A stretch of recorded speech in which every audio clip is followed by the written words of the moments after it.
Doctor Alex, ¿cómo está? Buenas noches. Muy buenas noches, apreciado doctor Juan Carlos. En principio, trasladarle el cordial agradecimiento.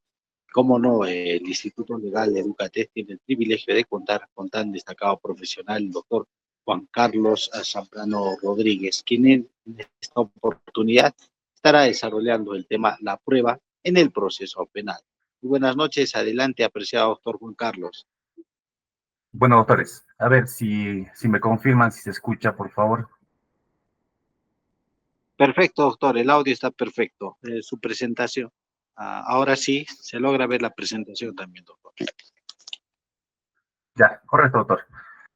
Bueno, con las disculpas del caso, por los inconvenientes que he tenido respecto al internet, pero ya estamos acá listos para empezar este diplomado, al cual el doctor Alex ha tenido la gentileza de poder invitarme, y vamos a desarrollar este tema respecto a la prueba en el proceso penal.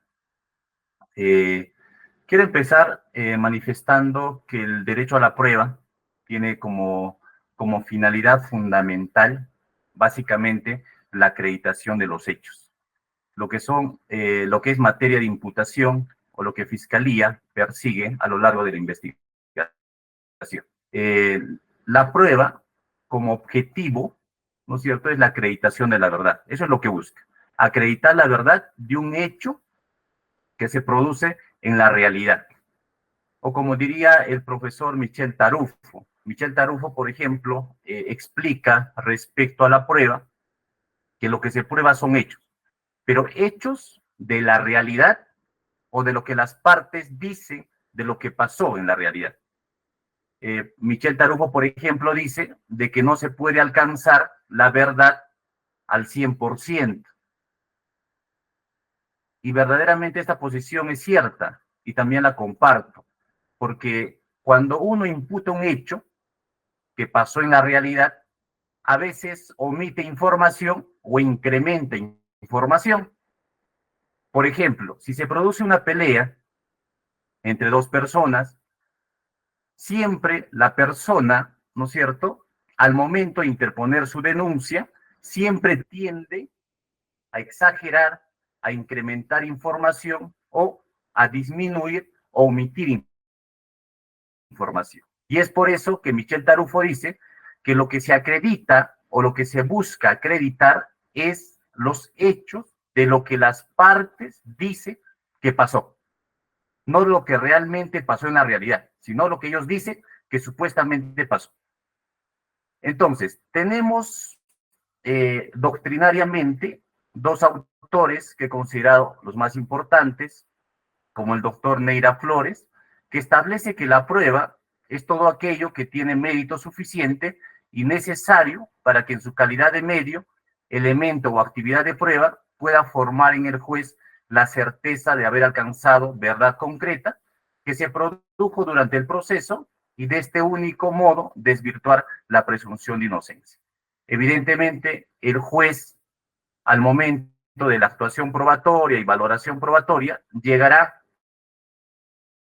a la plena convicción de que el autor de un determinado delito es tal persona y en consecuencia dictará sentencia condenatoria o dictará sentencia absolutoria. Para Claude Roxin, la prueba o el derecho a probar es convencer al juez sobre la certeza de la existencia de un hecho, convencer al juzgador de que ese hecho realmente sí pasó y de que ese hecho sí tiene cotejo probatorio. Y por lo tanto, si está probado, se le impondrá una condena a la persona que ha cometido dicho ilícito. Ahora, hablamos también del derecho a la prueba. El derecho a la prueba es reconocido explícitamente como norma rectora en nuestro Código Procesal Penal, en el artículo 9 del título preliminar, que señala que toda persona tiene derecho a intervenir en la actividad probatoria y a utilizar los medios de prueba pertinentes. Esto básicamente referido a los actos de investigación, a la prueba que se va a recolectar, a la prueba o a las fuentes de prueba que el Ministerio Público, por ejemplo, va a recolectar a través de los actos de investigación. De la misma manera, la defensa también puede solicitar actos de investigación para fortalecer su teoría del caso. Ahora, tenemos límites intrínsecos de la prueba. Esos límites permiten seleccionar qué pruebas van a ser admitidas para ser actuadas a nivel de juicio oral. De la misma forma, estos límites también se aplican en los actos de investigación. Por ejemplo, tenemos como primer límite la conducencia. La conducencia que se establece o que se cataloga como la necesidad de determinados hechos, que determinados hechos deban ser probados a través de determinados medios probatorios. Este límite respecto al ofrecimiento, a la admisión de medios de prueba, tiene dos supuestos. El primer supuesto, referido a la licitud de la prueba que se va a incorporar al juicio, y el otro es respecto a la idoneidad del medio probatorio. Por ejemplo, respecto a la licitud, tiene que ver con que si el medio probatorio que se va a pretender ofrecer y luego que se admita para ser actuado a nivel de juicio, tenga que ser obtenido de forma lícita, vale decir, sin quebrantamiento de garantías o derechos fundamentales. Si fuera una prueba con vulneración de derechos fundamentales, evidentemente el juez, al realizar un control, no lo va a admitir para ser incorporado a nivel de juicio oral, porque es prueba ilícita, y la prueba ilícita constituye prueba prohibida, y no se podría admitir para un juicio oral. Lo otro es la idoneidad de la prueba, que el medio probatorio sirva para probar un determinado hecho. Por ejemplo, ¿cómo se prueba el nacimiento de una persona? Con una partida de nacimiento. ¿Cómo se prueba la muerte de una persona? Con una partida de defunción. Y así otros medios probatorios u otros hechos que tengan prueba idónea. Por ejemplo, el nacimiento de una persona o la muerte de una persona no se puede probar a través de testigos. No resulta idóneo esa forma de probanza. Es por eso que ahí radica lo nuclear y la importancia de subcategoría respecto a la idoneidad de la prueba. Respecto a la utilidad, se presenta cuando contribuya a conocer lo que es objeto de prueba, a descubrir la verdad y alcanzar probabilidad o certeza. Entonces, si una prueba ya es conducente y luego pertinente, que la pertinencia tiene que ver con que el medio probatorio tenga relación directa con lo que es materia de probanza o lo que es objeto de prueba. Por ejemplo, si Juan mata a Pedro, ¿cuál es el objeto de prueba? Probar si efectivamente Juan mató a Pedro. Y se tiene que ofrecer prueba pertinente, adecuada a probar ese hecho. Y por lo tanto, si es conducente, es pertinente, por lo tanto esa prueba también va a ser útil. ¿Para qué? Para probar ese hecho y a la vez para poder crear convicción en el juzgador y de esa manera dictar la sentencia correspondiente luego de la valoración probatoria. ¿Cuáles son los principios rectores de la prueba? Tenemos el principio de inmediación, o lo que los alemanes llaman inmediación procesal. La inmediación tiene que ver con el contacto directo que tiene el juez con los medios probatorios.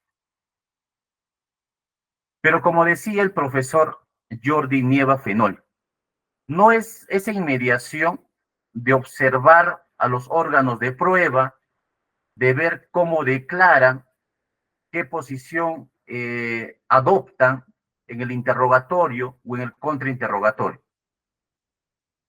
La inmediación, básicamente por la posibilidad que tiene el juez también de poder preguntar a un órgano de prueba para poder sacar información de calidad. Porque como decía el profesor Jordi Nieva Fenol, no es para que el juez observe si el testigo mira fijamente o si el testigo mira para otro lado o si el testigo mueve la mano o si el testigo mueve el pie. Esa forma de inmediación y que luego servirá para la valoración probatoria no tiene mayor sentido si el juez empieza la inmediación para valorar de esa manera. No tendría mayor sustento de que el juez diga de que a tal testigo se le da mayor credibilidad o se le cree más porque no ha parpadeado, o porque el testigo no ha sudado, o porque el testigo ha sido fluido al momento del interrogatorio.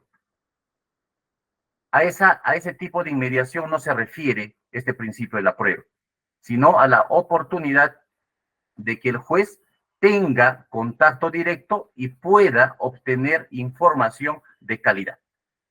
El otro principio, el principio de contradicción, básicamente está referido a que la prueba no se produzca en secreto, de que todas las partes tengan la oportunidad de poder cuestionar cualquier medio probatorio que se incorpora al proceso penal. Si se presenta un testigo, poder cuestionar la credibilidad de ese testigo, cómo se ha obtenido dicha fuente, o poder presentar órganos de prueba que contradigan dicha versión de dicho testigo. Entonces, es la oportunidad que se tiene a nivel de juicio oral, a nivel de actos de investigación, de poder contradecir la prueba presentada por cualquier sujeto procesal. La libertad probatoria, este principio de libertad probatoria, tiene que ver básicamente con qué se prueba.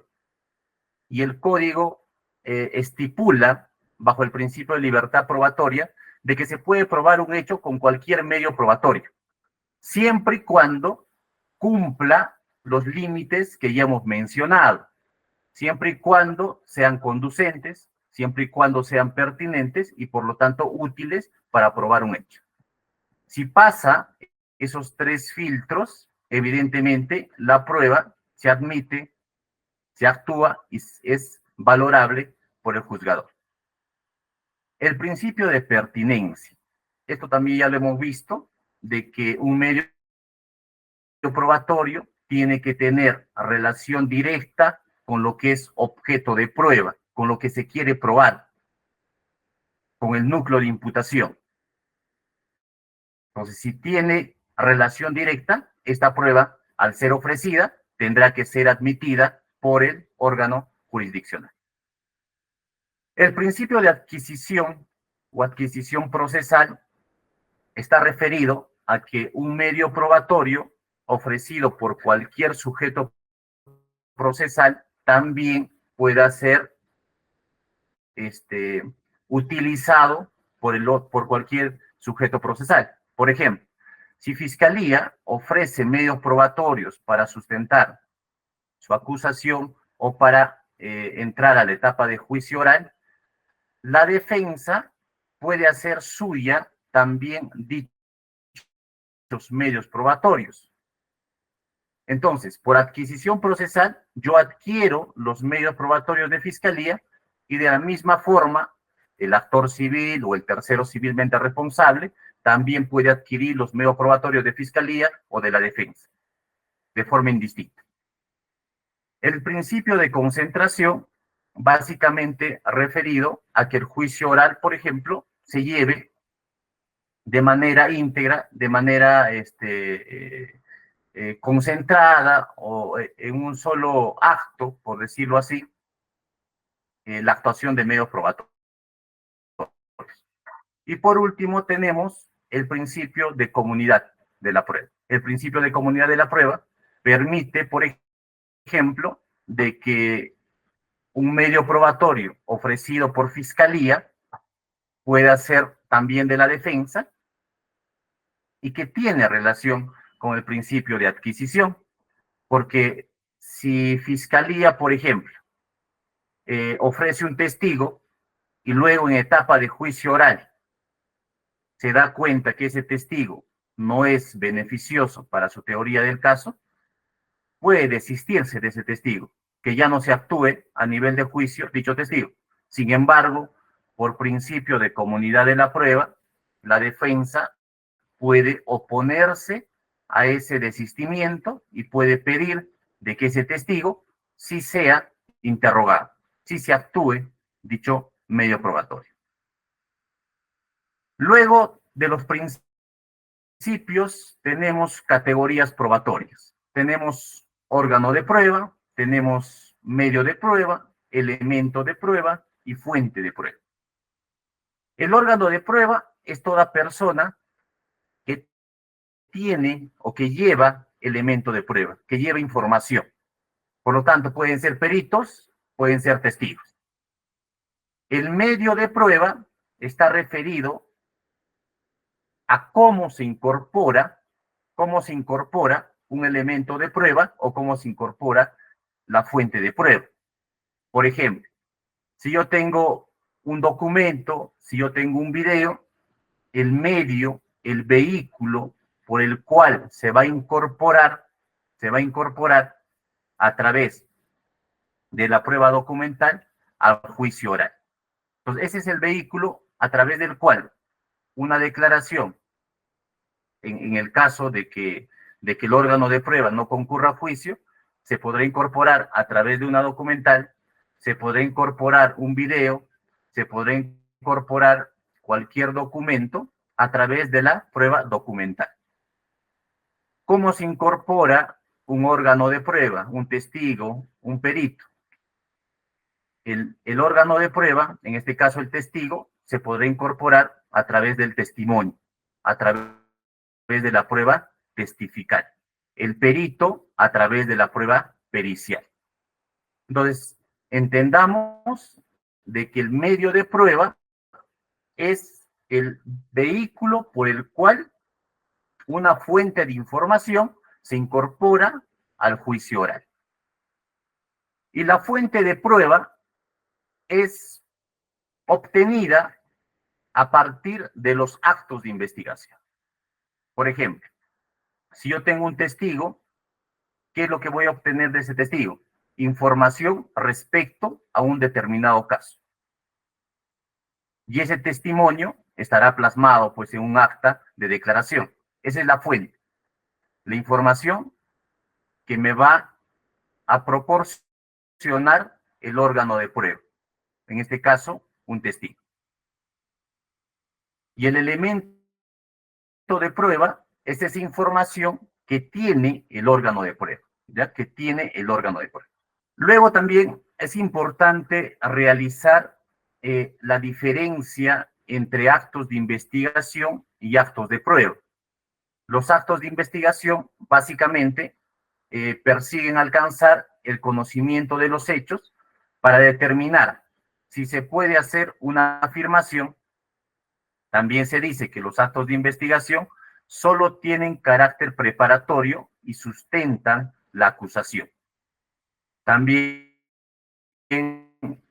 provee fundamento para que se dicten resoluciones, imputación, medidas limitativas de derechos, sobreseimiento, entre otros requerimientos. Y son dirigidos exclusivamente por el fiscal. ¿Correcto? Entonces, los actos de investigación, una declaración, una constatación fiscal, una solicitud de levantamiento del secreto de las comunicaciones, un requerimiento de levantamiento del secreto bancario, son actos de investigación que me van a permitir obtener fuentes de prueba. Ya habíamos dicho que las fuentes de pruebas o de prueba es la información que contiene o que se obtiene a través de los actos de investigación. Entonces, si yo realizo como acto de investigación requiero el levantamiento del secreto de las comunicaciones, pues como fuente de información o fuente de prueba, podré obtener el registro de llamadas. Llamadas entrantes, llamadas salientes, cuánto tiempo duró, mensajes, la cantidad de mensajes y entre otros. Eso es la fuente de prueba. ¿Pero a través de qué? De los actos de investigación. ¿Correcto? A través de los actos de investigación. La diferencia con los actos de prueba es que básicamente los actos de prueba se realizan a nivel de juicio oral. ¿Correcto? Entonces, por eso se dice que son dirigidos a convencer al juez de la verdad de una afirmación. La prueba solo se contribuye o se constituye en el juicio oral, fundamenta la sentencia y son dirigidos por el juez. Entonces, la diferencia entre actos de investigación que se realizan, evidente investigación preparatoria, y los actos de prueba que básicamente se tangibilizan a nivel de juicio oral y que sirven luego de la valoración probatoria al convencimiento del juzgador, alcanzar lo que se llama en doctrina más allá de toda duda razonable, una certeza probable, ¿correcto? Una certeza probatoria. O sea, la probabilidad altísima de que la comisión del delito o de que el hecho imputado o el núcleo de imputación o lo que es objeto de prueba lo ha cometido un determinado sujeto. Eso se determinará a través de los actos de prueba, luego de la actuación probatoria, evidentemente. Luego tenemos la diferencia entre la prueba anticipada y la prueba preconstituida. La prueba anticipada, básicamente, la diferencia primordial con la prueba preconstituida es de que la prueba anticipada es practicada con presencia del juez. Se realiza con presencia del órgano jurisdiccional. Existe posibilidad de someterla al contradictorio y se practica cuando sea imposible su reproducción en juicio. Entonces, cuando se habla de la posibilidad de someterla al contradictorio, es básicamente respetando las garantías que se respetan a nivel de juicio oral, cautelando las garantías con las que se practicaría cualquier medio probatorio a nivel de juicio oral. Por eso es que es prueba anticipada. Su propio nombre dice, prueba que no se practica a nivel de juicio por ciertas circunstancias o ciertos motivos. Pero de que no se practique en juicio no quiere decir que no se respeten esas garantías que se deberían respetar a nivel de juicio. Entonces, sí se respetan, se realizan con las mismas garantías que se realiza o que se actuaría a nivel de juicio oral. Y la prueba preconstituida, su característica principal, no se practica con presencia del juez, es practicada en diligencias preliminares antes de iniciado el proceso, se caracteriza también por su irrepetibilidad, no es repetible a nivel de juicio, y es por eso que se lleva a juicio oral a través de la lectura. Se incorpora a través de la lectura y obviamente se actúa y se lee en ese acto. Se realiza con garantías constitucionales y legales pertinentes. De la misma manera, cuando se realiza, por ejemplo, un acta de intervención, cuando se realiza registro personal, cuando se realiza el pesaje en temas de tráfico de drogas, y entre otros, se tienen que respetar garantías. Se tienen que respetar garantías constitucionales y también garantías legales. El debido proceso, ¿correcto? Que es el cúmulo o el conjunto de garantías que se tiene que respetar dentro en el desarrollo del proceso penal. La prueba anticipada, que se define como aquella que se practica antes del juicio con intervención excepcional del juez de investigación preparatoria, quien va a permitir la contradicción cuando existan circunstancias objetivas que determinen que no podrá practicarse en el juicio. Ya habíamos dicho que es actuada respetando los requisitos y las garantías como si se practicaría a nivel de juicio oral, y los supuestos en concreto que están regulados en el 442 del Código Procesal Penal. Los requisitos y repetibilidad del hecho no son reproducibles en juicio oral, intervención judicial y contradictorio, es respecto a la prueba anticipada, y lectura de documentos, que es la forma como se introduce al juicio oral. Es el medio probatorio cómo se introduce a través de la lectura. ¿Y cuáles son los supuestos que establece el artículo 442 del Código Procesal Penal? Son 5 supuestos en los cuales se puede aplicar la prueba anticipada o se puede practicar la prueba anticipada. Primero, testimonial y examen del perito cuando se requiere urgencia ante presencia de un motivo fundado para considerar que no podrá hacerse en el juicio oral por enfermedad u otro grave impedimento, o que han sido expuestos a violencia, amenaza, ofertas o promesa de dinero u otra utilidad para que no declaren, y si lo hacen, lo hagan falsamente. El interrogatorio al perito, incluir el debate pericial cuando éste sea procedente. Entonces, la primera causal por la cual se puede practicar la prueba anticipada, en principio, solo se practica ante órganos de prueba. No se practica por prueba documental, evidentemente. Pueden ser testigos siempre y cuando cumplan estos requisitos. Que estén enfermos, que hayan sufrido grave amenaza, violencia, que hayan recibido promesas de dinero, y entre otros. Entonces, por ejemplo, si una persona tiene una enfermedad grave, pongámosle cáncer terminal, y le queda 2 meses de vida, por ejemplo, y el juicio se va a llevar de acá a un año, porque he visto colegiados están señalando juicios inclusive para el 2026, y a esta persona en el ejemplo le han dado 2 meses de vida, y estamos en investigación preparatoria. Entonces el juicio probablemente se lleve de acá a 2 años.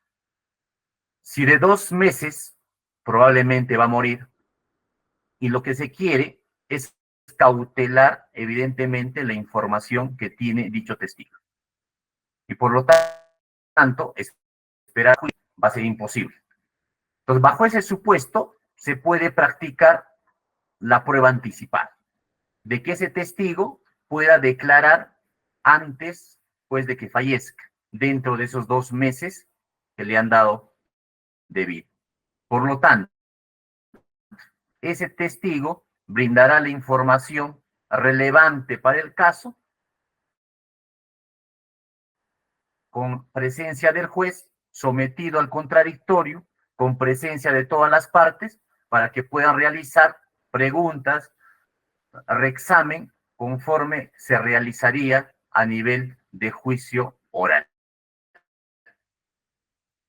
Esta prueba, evidentemente, ya no va a ingresar al juicio oral a través de prueba personal, porque el testigo ya no va a ir a nivel de juicio a declarar, justamente por esa causal de que vaya a fallecer.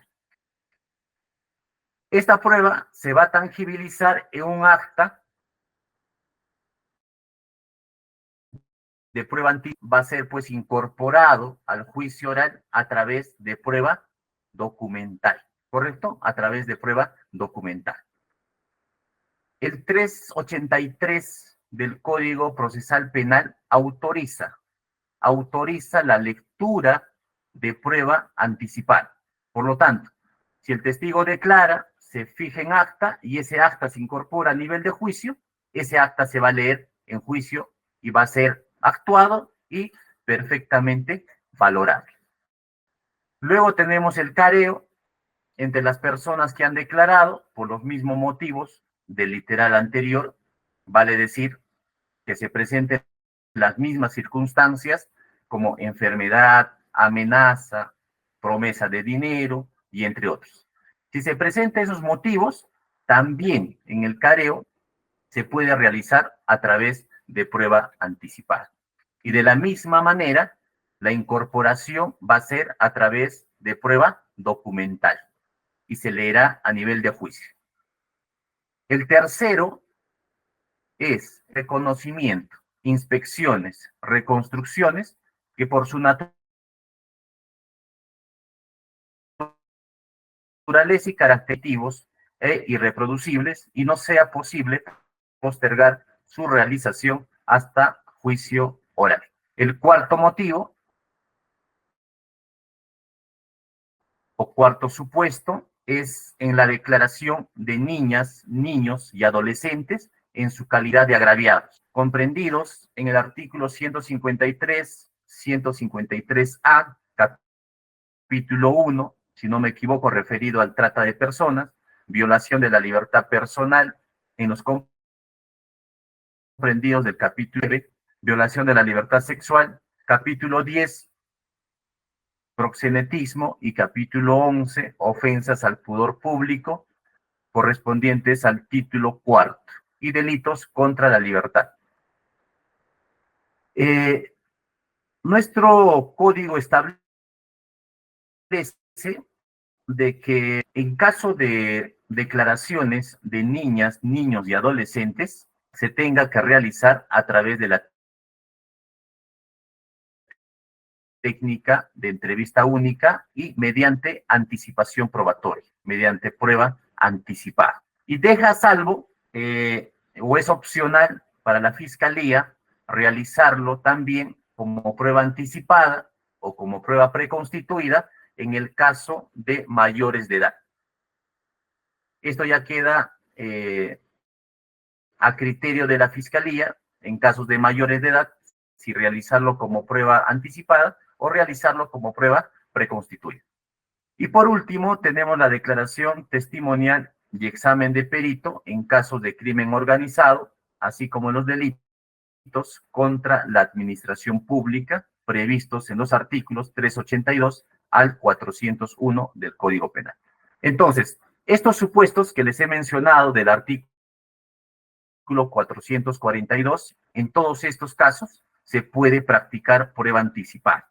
Ya habíamos dicho, su propio nombre lo dice, prueba anticipada antes del juicio, porque lo normal es de que se produzca la prueba a nivel de juicio, de que la actuación probatoria se realice a nivel de juicio. Sin embargo, por excepciones fundadas, se puede realizar antes y esa realización de esa anticipación probatoria es perfectamente incorporada a través de prueba documental y leída a nivel de juicio y valorada evidentemente.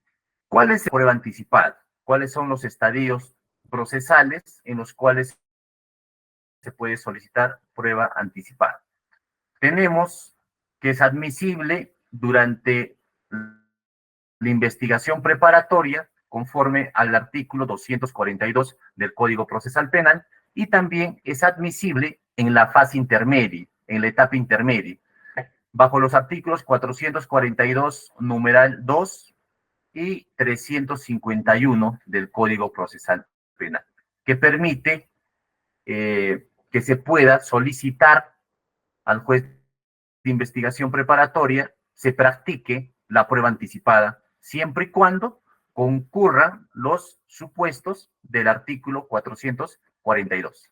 Constituida, que ya habíamos dicho que es aquella practicada antes del inicio formal del proceso penal o en la propia fase de investigación, observando las garantías constitucionales y las prescripciones legales, con la finalidad de asegurar o mantener la disponibilidad de las fuentes de prueba. En la prueba preconstituida, la no disponibilidad puede ser tanto conocida de antemano como sobrevenida al momento en que se efectuó la preconstitución. Por eso es que habíamos referido de que la prueba preconstituida es prueba no repetible a nivel de juicio. Y es por eso, por preconstitución, se realiza de manera urgente, o como dice la finalidad de las diligencias preliminares, urgente e inaplazable. Y es por eso la urgencia que hace que esta prueba preconstituida se practique un momento lo más antes posible, y de esa manera poder incorporar a través de prueba documental al juicio oral. La preconstitución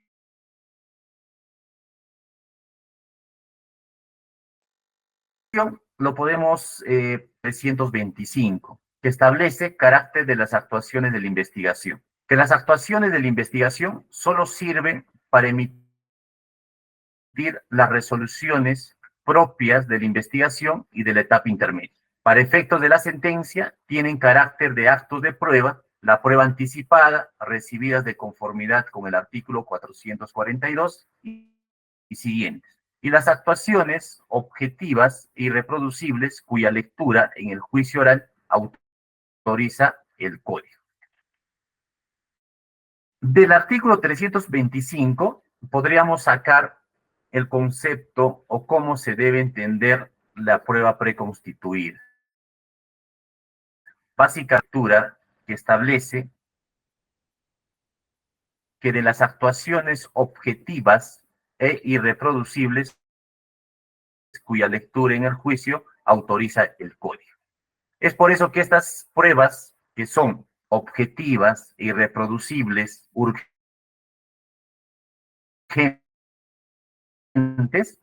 al juicio oral a través de la prueba documental. Y se permite, obviamente, leerlas. ¿Por qué? Porque no pueden ser repetibles. Porque un acto de, por ejemplo, una intervención policial no puede ser pues reproducible a nivel de juicio. Un pesaje en delitos de tráfico de droga tampoco podría ser reproducible. Por eso es que se trabaja bajo la preconstitución procesal, y esas pruebas se plasman en documentos, y esos documentos son incorporados a juicio y se actúan a través de su lectura. La incorporación de la prueba preconstituida se produce a través de su lectura. Voy a mencionar la 383, numeral 1 del Código Procesal Penal. La incorporación de la prueba preconstituida también se permite el 3, numeral 1.3. Numeral 1 y también el numeral 3, perdón. Por último, las actas levantadas, por ejemplo, por el policía, por el fiscal o el juez de investigación preparatoria, que contiene diligencias objetivas e irreproducibles actuadas conforme a lo previsto en este código, tales como, por ejemplo, ¿cuáles? Tenemos la detención, reconocimiento, registro, inspección, la revisión, el pesaje, el hallazgo, la incautación, allanamiento, entre otras diligencias que son ejemplos de la preconstitución procesal, que constituyen prueba preconstituible y no reproducible a nivel de juicio.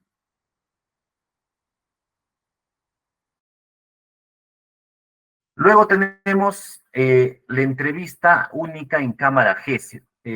La entrevista única en cámara GESEL es una de las pruebas que se practican bajo la anticipación probatoria por excelencia.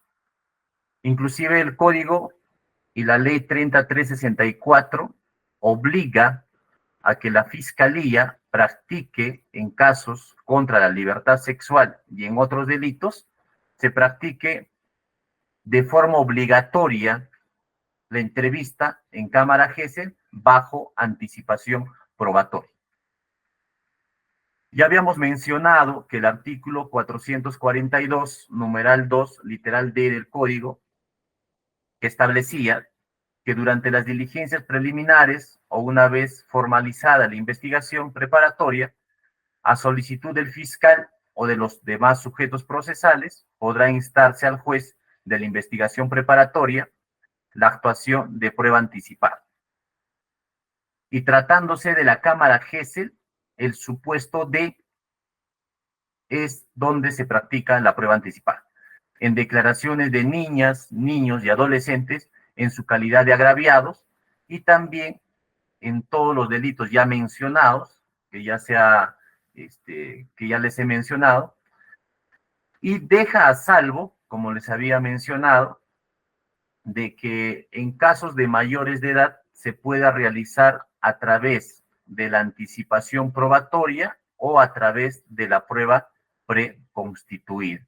Ese es opcional a o facultativo para la fiscalía.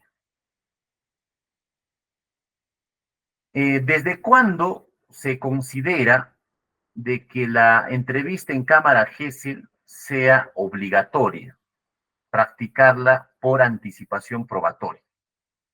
Para esto tenemos que hacer un análisis somero de la ley 3364 de fecha 22 de noviembre de 2015, en su artículo 19, que decía lo siguiente: declaración de la víctima y entrevista única, que establece que cuando la víctima sea niña, niño, adolescente o mujer, su declaración debe practicarse bajo la técnica de entrevista única, la misma que tiene la calidad de prueba preconstituida, y la declaración de la víctima mayor de edad a criterio del fiscal. Cuando es mayor de edad, queda al criterio del fiscal si lo practica como prueba preconstituida o simplemente con una declaración a nivel policial o a nivel fiscal. Esa era el criterio que se manejaba con esta ley en el 2015. Y decía que el juez solo puede practicar una diligencia de declaración ampliatoria de la víctima en los casos que requiera aclarar, complementar o precisar algún punto sobre su declaración. También se permitía, en caso de vacíos, de duda, de poder ampliar esa declaración. Entonces, cuando se establecía como prueba preconstituida, evidentemente solo se realizaba a través de documento, a través de la declaración con dirección solamente de la fiscalía. No existía participación judicial. Entonces, como no existía participación judicial, evidentemente no constituía prueba anticipada.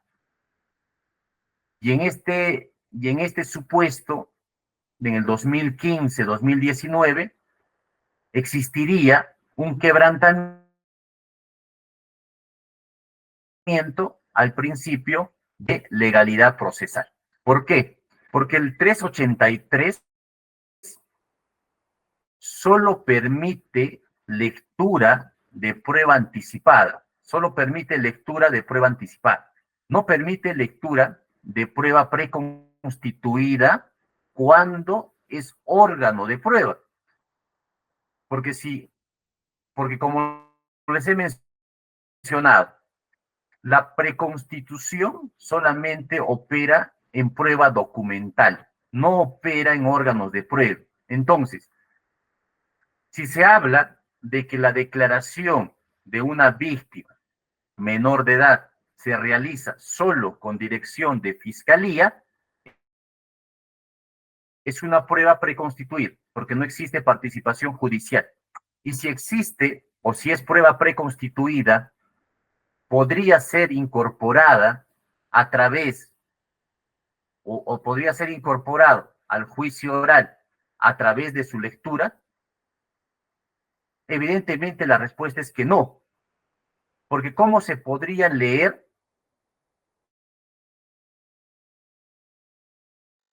un documento de un órgano de prueba? Eso quebranta el principio de legalidad procesal y porque la preconstitución solo está reservado para prueba documental, no para prueba personal. Por lo tanto, esto generaba bastante problema, bastante discusión cuando se llegaba al nivel de juicio en el momento de la actuación probatoria. Porque cómo se va a leer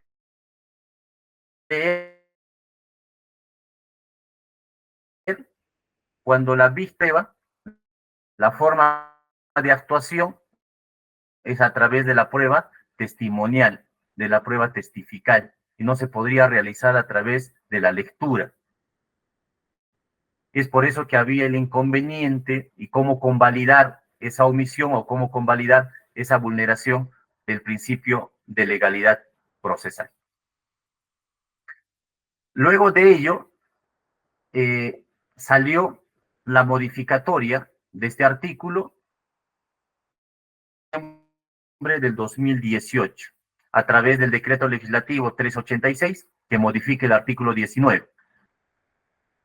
Y la lectura es la siguiente: declaración de la víctima y entrevista única. Cuando la víctima sea niña, niño y adolescente o mujer, su declaración debe practicar de entrevista única y se tramita como prueba anticipada. La declaración de la víctima mayor de edad queda a criterio de fiscal, puede realizarse bajo la misma técnica también, tampoco lo prohíbe, y el juez solo puede practicar una diligencia de declaración ampliatoria de la víctima en los casos que requiera aclarar, complementar o precisar algún punto.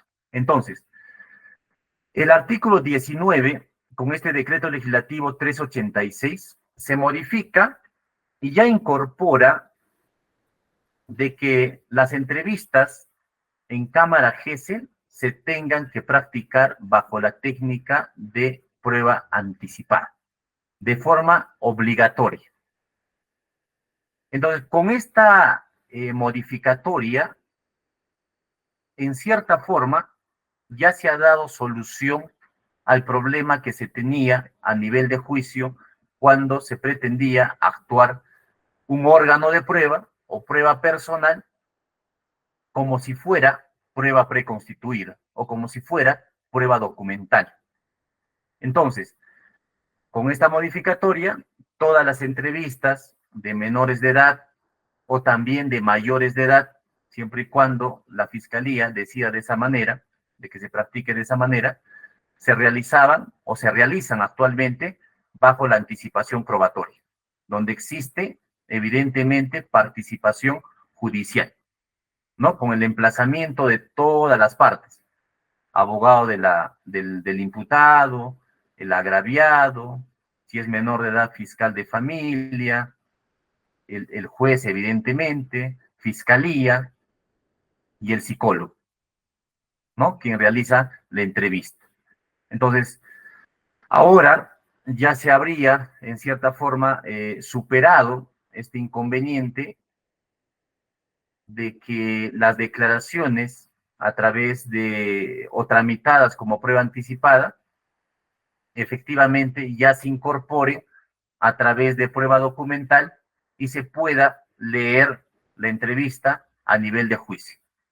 O se pueda visualizar el video, ¿no? Lo que hacen normalmente también Fiscalía es ofrecer el CD, ¿correcto? El CD donde se graba la entrevista, también pueden ofrecerlo. Pueden ofrecer el acta, pueden ofrecer el CD, cualquiera de ellos se incorpora como prueba documental, se visualizará la entrevista en cámara GESEL o se leerá la entrevista en cámara GESEL. Eso sí, tiene aval legal, conforme ya les he manifestado, del artículo 383, numeral 1, que autoriza lectura de prueba anticipada en juicio oral.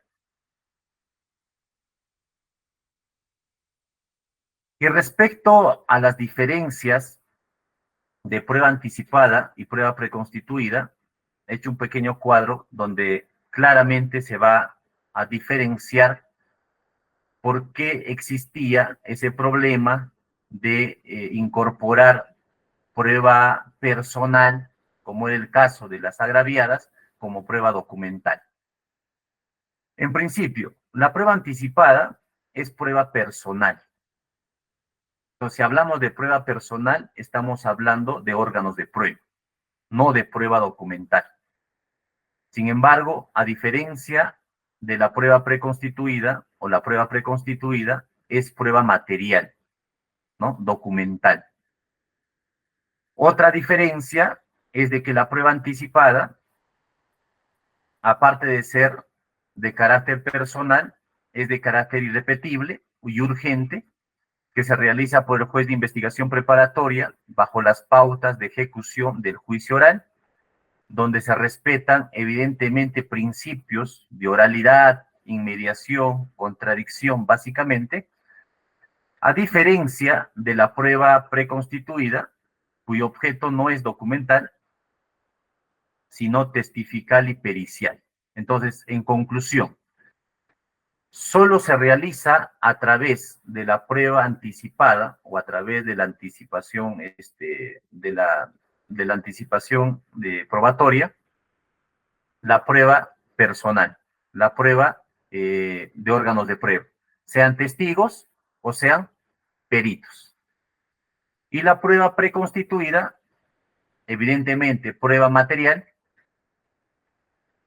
actos de investigación de carácter material, no personal, objetivas, reproducibles también, que se practican con anterioridad al juicio oral, sea por la policía o sea por el fiscal. Entonces, esas son las diferencias básicas entre una prueba anticipada y una prueba preconstituida. ¿Correcto? En la prueba testifical y en la prueba pericial también se podría dar lectura a documentos a nivel de juicio. Sí, se podría dar y el código también lo autoriza, pero lo autoriza en ciertas circunstancias. Por ejemplo, cuando el perito está enfermo y no puede concurrir a nivel de juicio, cuando no se le puede ubicar, o entre otras circunstancias que impidan que el perito testigo pueda concurrir a nivel de juicio, entonces se recurre a la prueba documental, al testimonio que ha brindado el testigo a nivel de investigación preparatoria o a la pericia que ha elaborado el perito. Pues si el perito no puede concurrir a nivel de juicio a explicar su pericia, se podrá leer esta pericia como prueba documental. Y de la misma manera del testigo, ¿correcto? Del testigo también se podrá leer a nivel de juicio siempre y cuando existan motivos fundados. Y por último, tenemos respecto a la prueba anticipada, la casación Arequipa 2019 en el fundamento jurídico 5. Esta casación básicamente ha referido al valor que se le debe dar a las entrevistas en cámara GESE, siempre y cuando se practiquen bajo la técnica de anticipación probatoria. Y la Corte Suprema ha sido claro al determinar de que si las entrevistas en cámara GESE no se realizan a través de anticipación probatoria, estas no tendrían pues valor para hacer o para sustentar una condena, para ser valorables y por lo tanto ser utilizadas para dictar una condena. El fundamento 5 dice lo siguiente: es claro que la necesidad de una sola declaración de la víctima solo autoriza a que se realice siempre bajo la técnica de entrevista única mediante la anticipación probatoria. Diligencia realizado bajo la dirección de un juez y conforme y en lo pertinente a las reglas y principios del juicio oral. Desde esta norma, entonces, se entiende que no tendría carácter de prueba una declaración bajo la dirección del fiscal y, por tanto, no podría ser utilizada por el juez para justificar la sentencia. Entonces, queda claro de que si la entrevista en cámara GES, básicamente en menores de edad, niños o adolescentes, que la propia norma, la ley 3364, establece de forma clara y taxativa de que se tiene que practicar bajo la anticipación probatoria, y en el caso no se realice bajo la técnica de anticipación probatoria, la Corte Suprema, bajo este recurso de casación, estipula de que no podría ser utilizada por el juez para sustentar una sentencia o para justificar una sentencia. Y evidentemente considero que es una decisión correcta, porque no se puede desnaturalizar y quebrantar garantías constitucionales. Porque existía casos en donde se han realizado entrevistas en cámara GESEL, pero bajo preconstitución procesal, no bajo la técnica de anticipación probatoria. Y los jueces, a nivel de juicio, admitían este medio probatorio como documental y lo actuaban como tal. Repito, siendo prueba personal, se actuaba como prueba personal, como prueba documental, perdón.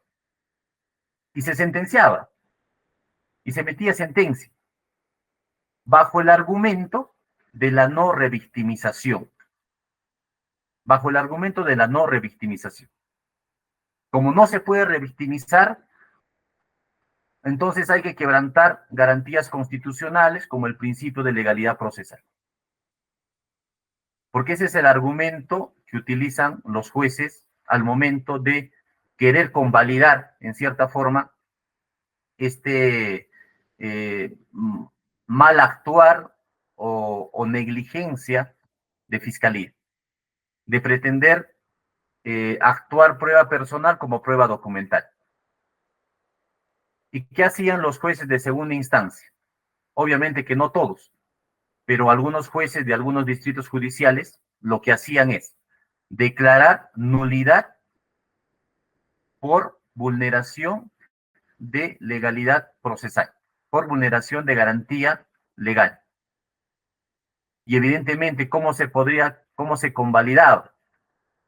Se ordenaba un nuevo juicio y de que se admita como prueba personal la declaración del agraviado.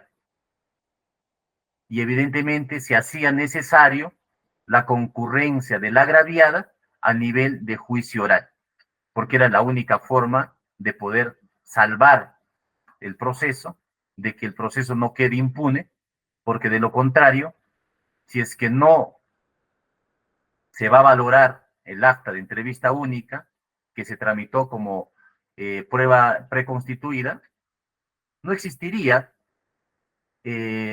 medios probatorios que puedan sustentar una condena, por ejemplo, en delitos contra la libertad sexual, porque como sabemos, la cámara GESEL constituye una prueba o un medio probatorio nuclear a partir del cual, ¿no es cierto?, se ven corroborados los hechos denunciados o lo que es objeto de prueba. Es la prueba nuclear. A partir de ello parte todo. Y a partir de esa declaración recién vienen los elementos de corroboración periférica. Porque inclusive en delitos sexuales se dice de que la sola versión de la agraviada puede fundar una condena, siempre y cuando cumpla los estándares o los supuestos del Acuerdo Plenario 2-2005. Sin embargo, estos supuestos del Acuerdo Plenario 2-2005, que es incredibilidad, ausencia de incredibilidad subjetiva, verosimilitud de la declaración y persistencia en la incriminación, no solamente se puede fundar con la sola versión de la gravedad. Evidentemente, bajo la verosimilitud, tiene que ver con la solidez y la corroboración periférica con otros elementos probatorios que puedan acreditar dicha imputación o dicho objeto de prueba. Pero imagínense de que no existe entrevista en cámara Gesell, o como dice la casación, no tenga que ser valorado o que no se pueda valorar esa cámara Gesell. Los demás elementos periféricos o elementos de corroboración, ¿sobre qué base van a entrar a corroborar o van a entrar a acreditar? Sobre nada. Estaríamos haciendo corroboración en el vacío. No existiría una médula, un núcleo al cual tengamos que darle sustento. No existiría. Por lo tanto, la forma de salvar, en cierta forma, que han optado los jueces, más que todo jueces superiores y algunos de primera instancia, es de que si no se ha tramitado como prueba anticipada, bueno, que venga la agraviada como órgano de prueba y que se someta al interrogatorio. Porque el principio de no revictimización tampoco es absoluto. Tampoco es de que no se pueda y de que sí o sí sea una sola declaración y así se haya llevado con quebrantamiento de garantías constitucionales, la agraviada ya no tiene que ir para nada a nivel de juicio. Eso no es así. Entonces existen ya acuerdos plenarios que permiten que la agraviada pueda concurrir a juicio oral.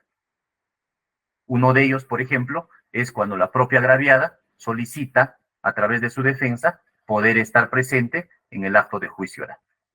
O cuando exista declaraciones, una declaración primigenia en cámara Gesell y una declaración ampliatoria, por ejemplo. O cuando exista retractación de la víctima. Cuando exista retractación de la víctima, también se puede permitir de que la víctima concurra a nivel de juicio para someterse al contradictorio. Entonces, básicamente con esto habríamos culminado el tema de la prueba en el proceso penal. Entiendo que no es, entiendo que el tema de la prueba es bastante amplio, bastante extenso, porque son bastantes vertientes respecto a este tema, como prueba ilícita, valoración probatoria, prueba nueva, prueba excepcional, prueba en segunda instancia, y es bastante el abanico que maneja o que se maneja en este tema de la prueba en el proceso penal. Bueno, por el día de hoy habría culminado mi participación y entiendo que el día de mañana también tenemos una sesión para seguir hablando respecto a la prueba en el proceso penal. Tocaremos otros temas, evidentemente, de relevancia, como son valoración probatoria, la prueba ilícita, ¿no? Diferencia de prueba ilícita, prueba prohibida o prueba irregular, y también trataremos un poco de lo que es la prueba nueva. Bueno, no habiendo consultas, apreciado doctor Juan Carlos, a través del Instituto Legal de Educate, reciba nuestro reconocimiento y agradecimiento especial por el desarrollo de esta importante jornada, desarrollando el tema de la prueba en el proceso penal para este módulo. El día de mañana también lo esperamos a efectos de poder continuar con el desarrollo de este importante diplomado en Derecho Penal y Procesal Penal. Muchísimas gracias, un fuerte abrazo y hasta el día de mañana, apreciado doctor Juan Carlos. Correcto, Alex. Gracias también a ustedes y gracias a los participantes que se han podido conectar a través de la plataforma.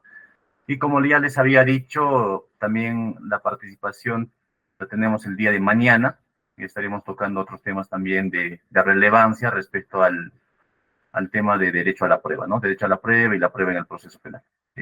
Buenas noches, Alex, y buenas noches con todos. Hasta luego.